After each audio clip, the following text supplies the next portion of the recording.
working? This is Dino Dustin.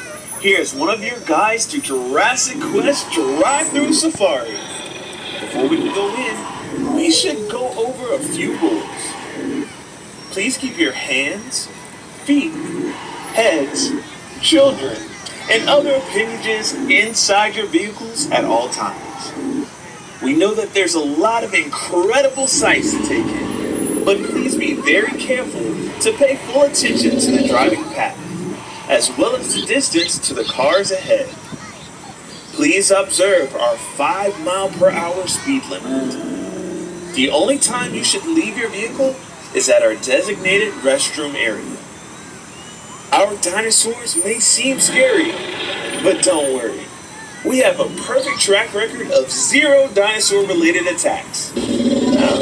This week so far. Well, I think you guys are ready for your Jurassic Quest. Please pause the audio until you reach the first scene. I'm Prehistoric Nick, a fossil expert here at Jurassic Quest. What you're looking at is the Triassic period. The Triassic started about 251 million years ago at the end of another period that we call the Permian. One of the earliest dinosaurs that we know of was Eoraptor. Its name means dawn thief because it lived at the dawn of the age of dinosaurs. Eoraptor made its home in what is now Argentina about 231 million years ago. Beside that is a kind of skinny dinosaur named a Coelophysis. Its name means hollow form because they had hollow sacs of air in their joints instead of cartilage. Coelophysis is the oldest known dinosaur from North America. And here is a large predator known as Herrerasaurus. Herrerasaurus is the name of one of the largest predatory dinosaurs that lived in the Triassic period. It lived in what is now Argentina about 231 million years ago. Hey there! Folks, this is Safari Sarah. The Triassic period was the dawn of the age of dinosaurs, but it too had to come to an end. Just a little over 200 million years ago, the Earth encountered another mass extinction. Believed to be caused by an increased period of volcanic activity, it caused the extinction of roughly 70% of life on Earth. This wiped out a lot of bigger animals at the time. Without big competitors, dinosaurs thrived. And in the Jurassic period, they quickly became the gargantuan creatures we think of when we hear the word dinosaur. Captain Caleb here. I hope your auto insurance covers water damage, because in order to get into the Jurassic period, we're diving deep into the Jurassic Ocean. The big shell you see is an ammonite. Ammonites are cephalopods. That means they are relatives of the squid, octopus, and nautilus. Their spiral shells protected them from predators. Some shells got to reach sizes of 6 feet across or more. The animal that looks kind of like a small dolphin is an ichthyosaurus. That name means fish lizard. It's an aquatic reptile, not a mammal, so it isn't related to dolphins at all. We can't forget about the small, long-necked animal swimming with it. That's a plesiosaurus, another important part of this ecosystem. As a wise man once said, there's always a bigger fish. The big critter here is the magical Leopleurodon. Leopleurodon was a member of the pliosaur family, which is a kind of short-necked plesiosaur. It's important to point out that the animals you see here are not dinosaurs, but reptiles that lived in the ocean at the same time as the dinosaurs. Dinosaurs for the most part lived on land, and had legs that went straight underneath their hips and not splayed out to the sides like lizards or crocodiles. The audio tour until you reach the next scene. Hello everyone, this is Park Ranger Marty. Pleased to make your acquaintance. Outside of your vehicle is where we keep our Dilophosaurus. Dilophosaurus was a predator from the very beginning of the Jurassic period, around 200 million years ago. Now a lot of people have ideas of Dilophosaurus spitting poison or venom or acid, and a lot of the pictures and toys show them with a big frill around their neck. Well, unfortunately, the movies that this idea comes from used what we call artistic license, which is just a fancy way of saying they just plain made it up. We don't know for sure that some dinosaurs didn't spit poison, but we don't have any reason to think that Dilophosaurus did. There's also no evidence that they had that colored ruff. The frill is seen in other creatures when frightened, like a frilled neck lizard or a wild William Shakespeare, but not in Dilophosaurus as far as we know. Who can name the dinosaur here covered in plates? If you said Stegosaurus, you're right. Stegosaurus is a Jurassic plant eater whose back, neck, and tail were covered in bony plates. Stegosaurus had a special weapon. Along its tail, it had a set of spikes called a thagomizer that it would use to defend itself from predators. And the predator it had to worry about the most was Allosaurus.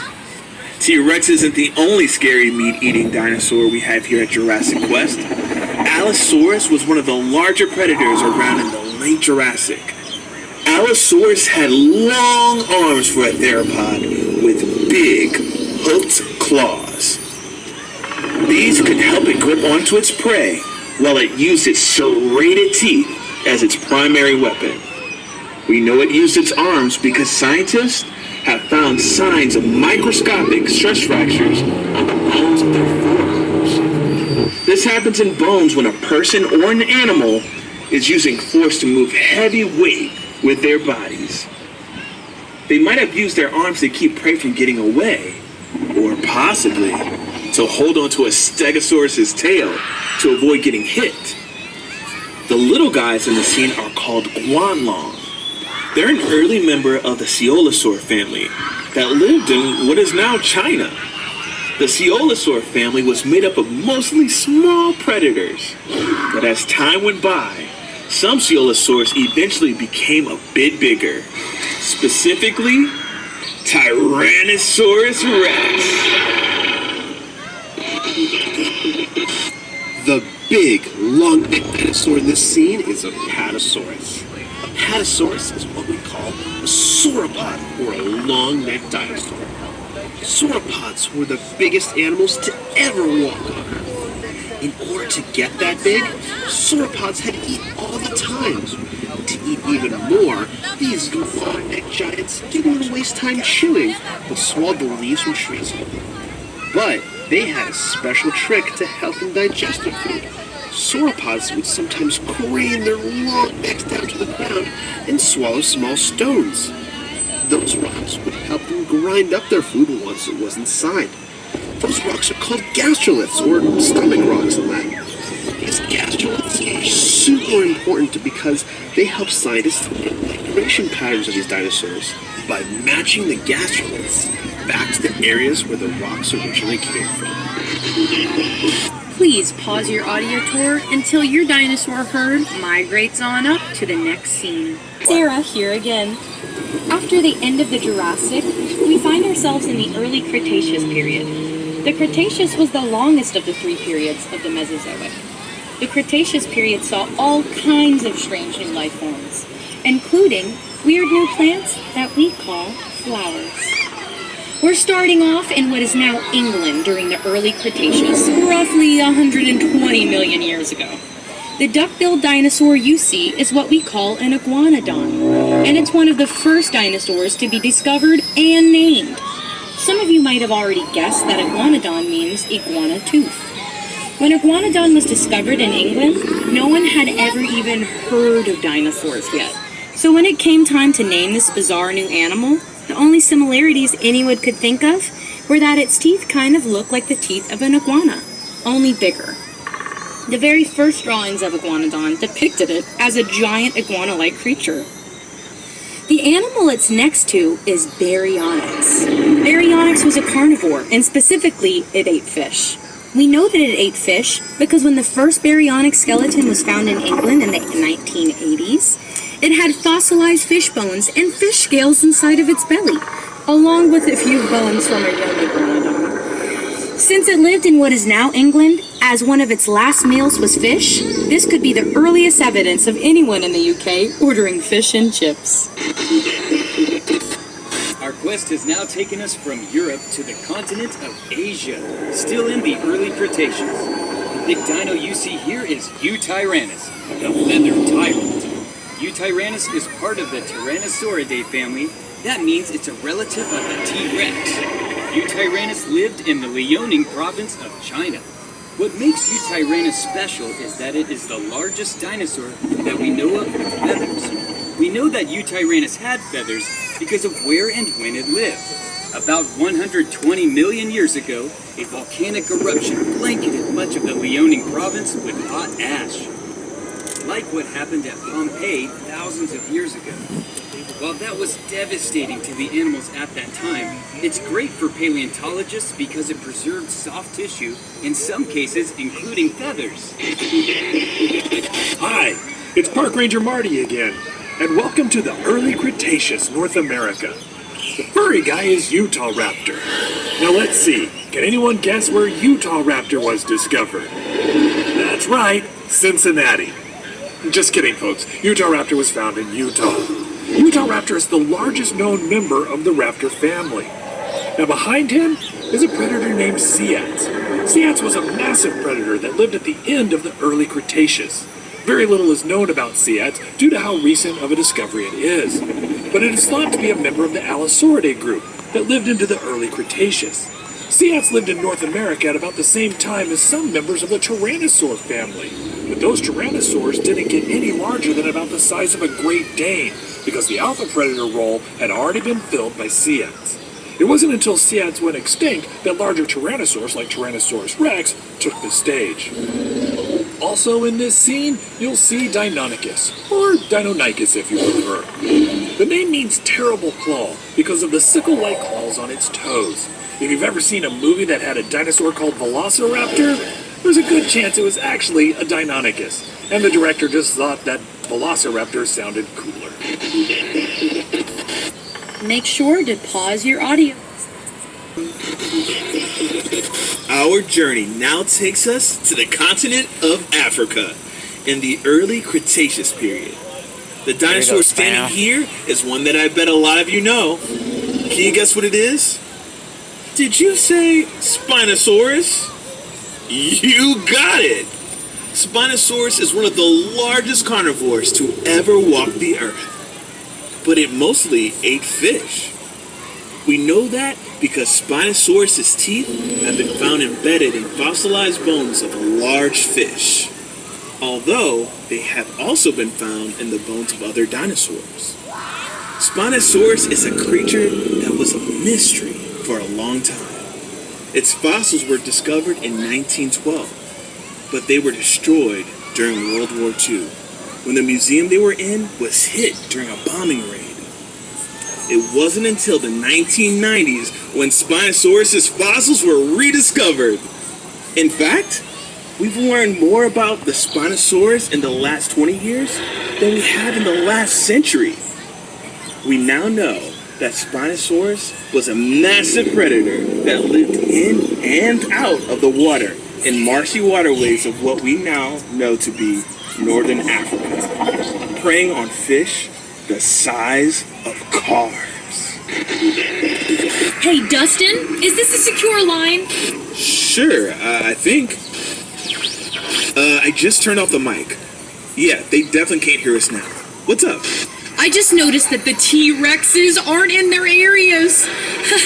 Do you know if they've been moved to another location? I haven't heard anything about moving them anywhere. They should both be there. I can check in with Nick and Marty to see if they know anything about this. That would be great. I'll organize a search. We need to find them soon, but we cannot get our guests worried. Let's keep this on the down low. Roger that. We're moving through time again, folks. Welcome to the late Cretaceous. The Spinosaurus we just saw spent a lot of time in and around water, and that's where we're going. Welcome to the Western Interior Seaway. That's a shallow sea that stretched from the Gulf of Mexico to the Arctic Ocean during the Cretaceous period. The Great Plains of what is now the United States and Canada used to be underwater. Lots of marine fossils are found in places like Kansas. The first creature here is the long-necked Elasmosaurus. It's a relative of the Plesiosaurus, but much bigger. Second is Archelon, the biggest sea turtle known to exist. It had a leathery shell called a carapace, and just like sea turtles today, it probably laid eggs on land. The huge, fearsome creature is Tylosaurus. A relative of Mosasaurus, its name means the knob lizard because of a bony protrusion on the end of its snout that might have been used to ram into its prey. Tylosaurus is a member of the Squamata family. That's the group of reptiles that includes lizards and snakes. They had forked tongues for tasting scents in the water. They even had a row of teeth in the back of their mouths for holding onto prey in the water. And that scary fish that you see that looks like a cross between a piranha and a tuna is Xiphactinus. Xiphactinus was a voracious predator that lived in the oceans all over the world. It could reach lengths of up to 20 feet long. If you have any other questions about these creatures or anything else you see on the tour, feel free to text Park Ranger Marty at 844-411. That's 844-346-6411. Also, while doing so, be sure to stay inside your vehicles for the duration of the tour. With all of these aquatic creatures, the last thing you want to do is get your phone wet. Hey Marty, it's Dustin.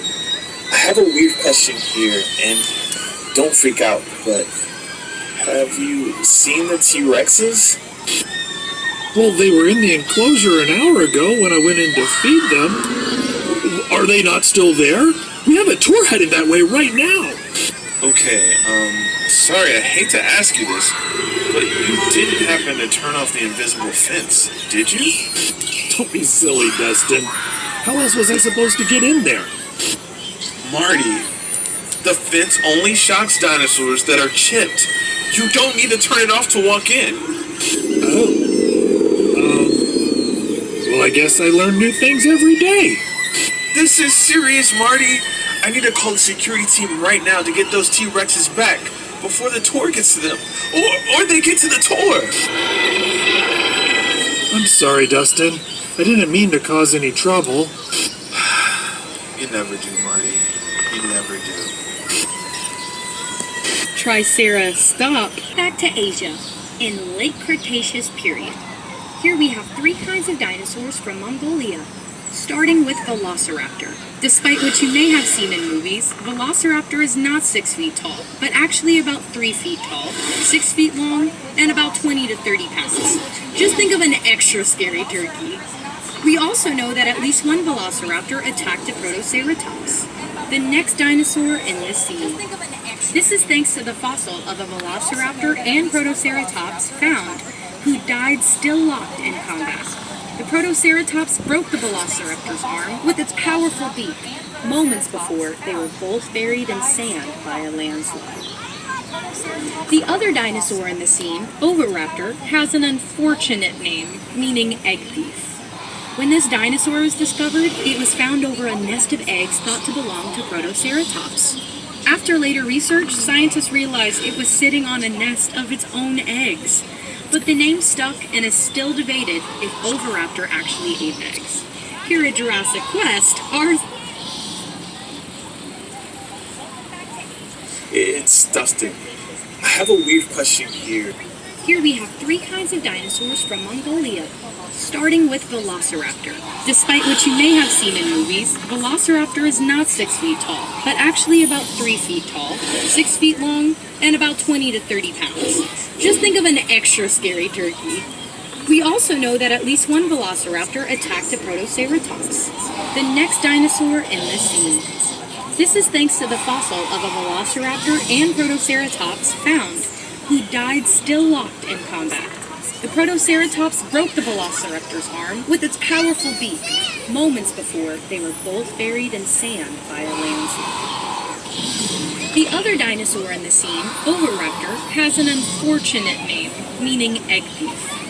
When this dinosaur was discovered, it was found over a nest of eggs thought to belong to Protoceratops.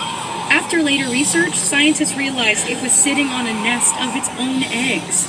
But the name stuck and is still debated if Oviraptor actually ate eggs. Here at Jurassic Quest, ours take their sunny side up every morning for breakfast. Yet another dinosaur from Mongolia is the large Therizinosaurus you see here, with the long claws. The claws on its hands could grow up to 3 feet long, making them the longest claws in the animal kingdom. Most of what we know about Therizinosaurus comes from animals closely related to it. The only fossils we have of this animal are its shoulders, arms, and hands. It is believed to be an herbivore, but we are still looking for more fossils to know for sure. The dinosaur next to it is a Lorotitan, lived in what is now eastern Russia. It's in a special group of duck-billed dinosaurs called lambeosaurs, which are famous for the elaborate crests on their heads. These crests would have certainly served as display structures, but may also have been used in some lambeosaurs as resonating chambers to make sounds used to communicate effectively through the herd.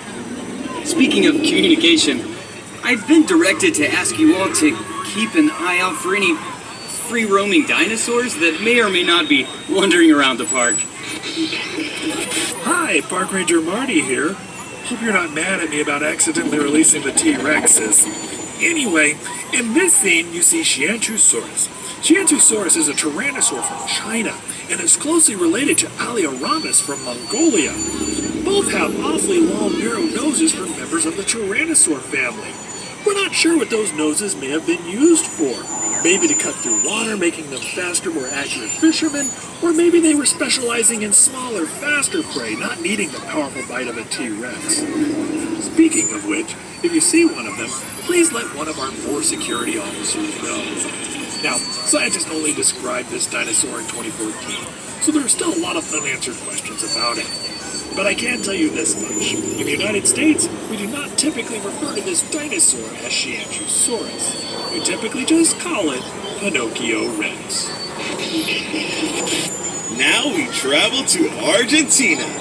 The big animal you see in this scene is Giganotosaurus, arguably one of the largest meat-eating dinosaurs. Though it may look a lot like T-Rex, it's actually a much different animal. Unlike a T-Rex, it has 3 claws on each hand, a lighter bone structure, and teeth that were designed for slicing. Unlike a T-Rex's, which were meant for crushing through bones and ripping car tops open.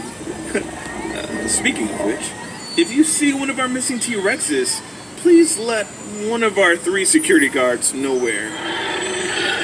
Second largest in this scene is Carnotaurus, which means meat-eating bull, because of peculiar horns on its head. It might have used its horns as a weapon against other predators. It's a very funny looking dinosaur, not just because of the horns, but because of its tiny little arms. Carnotaurus has one of the smallest arms of any known dinosaur, even smaller than the T-Rex. The small dinosaur you see in this scene is Alvarsaurus, a small, fast predator that lived in Argentina during the late Cretaceous period. It is believed to have eaten insects. Ew. Please pause your audio. Welcome to the Duck-billed Dynasty. The dinosaur with the long crest on the back of its head is called Parasaurolophus. Parasaurolophus is a hadrosaur, a family of dinosaurs sometimes called duck-billed dinosaurs because of the shape of their snouts. Other hadrosaurs include Iguanodon, Ouranosaurus, Lorotitan, and Edmontosaurus, among many others. Parasaurolophus is a cool dinosaur because it's one of the few dinosaurs where we know what they might have sounded like. Paleontologists discovered that by looking at the crest on its head. What they found were tubes inside going back and forth between the nasal passage and the throat. When they recreated blowing air through their tubes, they discovered that the crest would have made a horn sound. The new script here just says make horn sounds. No, guys, I'm not gonna do that. Sarah.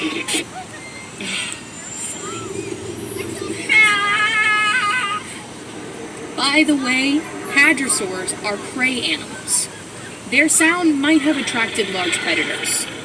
If our missing T-Rexes hear that sound coming from one of your cars, they might be following the tour back in the direction of their cage. So perhaps we should, move on to the next stop. Yeah? Yeah. Quetzalcoatlus is the largest flying animal to ever take to the sky. It lived in what's now Texas because everything is big in Texas. It's named after the Quetzalcoatl, the Aztec feather serpent deity. It had a wingspan of 36 feet. That's the same as a small plane. Standing like it is here, it was the height of a giraffe, but would weigh less than 600 pounds. That's a lot, but it's incredibly light for an animal this size because it was doing everything possible to be as light as possible, including having very hollow bones. This is necessary for it to achieve flight. Quetzalcoatlus was actually not a dinosaur, but a pterosaur. Pterosaurs are a family of flying reptiles that lived at the same time as dinosaurs. Like many, but not all pterosaurs, Quetzalcoatlus had no teeth, unlike our missing T-Rexes who have very large teeth. Now, if you have any other questions about the creatures you see, go ahead and text that question to 844-DINO-411 or 844-346-6411. The big carnivore in here is Albertosaurus. Albertosaurus is a close relative of T-Rex, roughly half the size of a fully grown T-Rex. Albertosaurus is named after the Canadian province of Alberta, where almost all of the remains of Albertosaurus have been found. This makes Albertosaurus a Canadian dinosaur. And if you listen very carefully, you can almost hear it apologizing. Sorry about that. The other dinosaur here, Anzu, was named after a Mesopotamian bird demon.